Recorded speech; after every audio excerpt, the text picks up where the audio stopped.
Hey guys, welcome to the February of 2024 book log. So, got a few things to cover this go around, but to start off, we got The Witch's Heart by Genevieve. I'm not going to try to pronounce your last name. Which I was loaned by my sister to read. I started February 2nd and finished it February 12th. So this was kind of an interesting take on some classical Norse lore, which I'm not quite as familiar with as some other types, but it's definitely interesting to read. It is a very kind of melancholy story. It's a little bit uncomfortable, but not in a sense of like you feel the need to attack anyone. It's just kind of like, you're kind of placed in that uncomfortable female mindset for the majority of the book, and I don't know, it was really interesting to have that type of perspective, and it's not something that you get often. So I don't know, it was new, it was interesting. Definitely not like the happiest story, but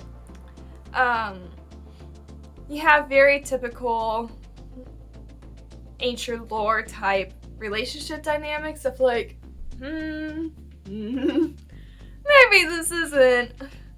But you initially do have some pretty great banter between them, and that you do see quickly skedaddle and not get that anymore. You have a lot of the characters are very desensitized to the problems that are happening around them, which is kind of sad to see. You have some betrayal thrown in there, and I don't know. It was just very neutral in the entire reading process. It's definitely not my favorite book to ever exist, but it definitely was an interesting read and definitely had some value within reading it. So that's about all I have to say on that front. The next one I read is continuing our Jenni James fairy tale series, which it's been a minute since you've gotten to it, but I'm gonna try to be a little bit more focused on the series that we have started. So this is Peter Pan. I read it from February 12th to 15th, and obviously it follows the story of Peter Pan that many of us know. Peter Pan is still the villain, in my opinion. Nothing of trying to make him a good light can change that, and this did not change that. So, you know, just casually kidnapping people and, you know, whatever. You do have Wendy standing her ground in a good portion of it, which is nice to see. Go Queen, we stand that. And you do have some of the themes of escapism that Peter Pan is so known for. But at the end of the day, I don't really care. Peter Pan is a villain. But yeah, I read this on my Kindle, and that's about all I have to say for that too. But we're going to continue going on with it because the last two books in that series are also within the same realm of that world. So more Peter Pan to come. It's fine. We'll get through it. We'll figure out what we're doing, you know? And then in prep for season 3 of Bridgerton coming out, and again, needing to finish series that we've started on this channel, you know, I did a little bit of rereading some Bridgerton.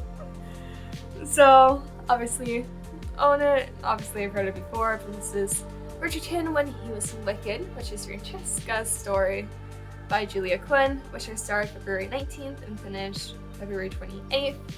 And she's very interesting because she is the most separated from the rest of her siblings because she is off living further away from them. She gets married a lot younger than the rest of them, but her man's conducts illness that we know now is preventable, but wasn't back then, and kind of, you know, control all leads from the world, and she has to deal with that grief and then figuring out what next to do with her life.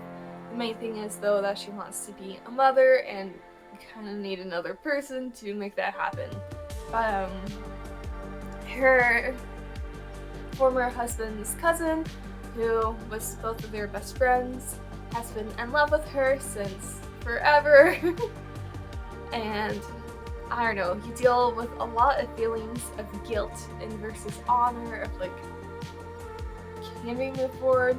Is it disrupting, you know, his memory and all that type of thing, but still try and figure out how to navigate their feelings and the future of their relationship and all that type of thing.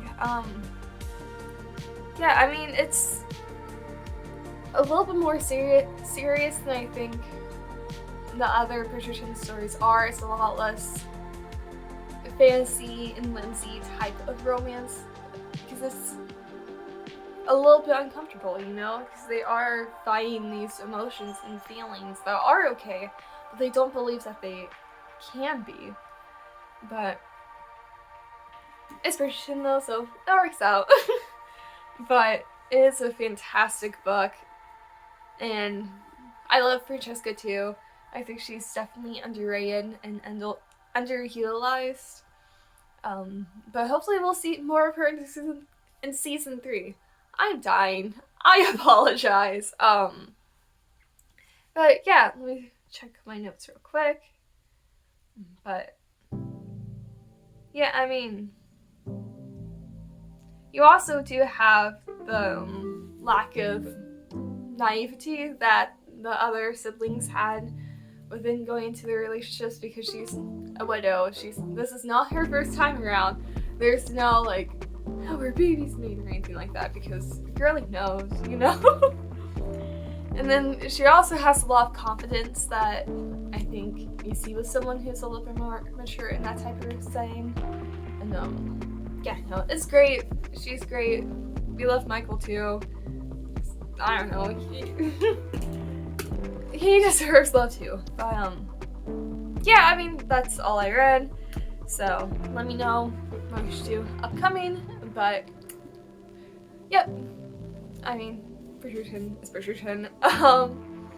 I'm just rambling at this point. I'm sorry. I'm a bit of a mess, but when is that ever not the case? It never is not. But yeah, so see you guys next time around.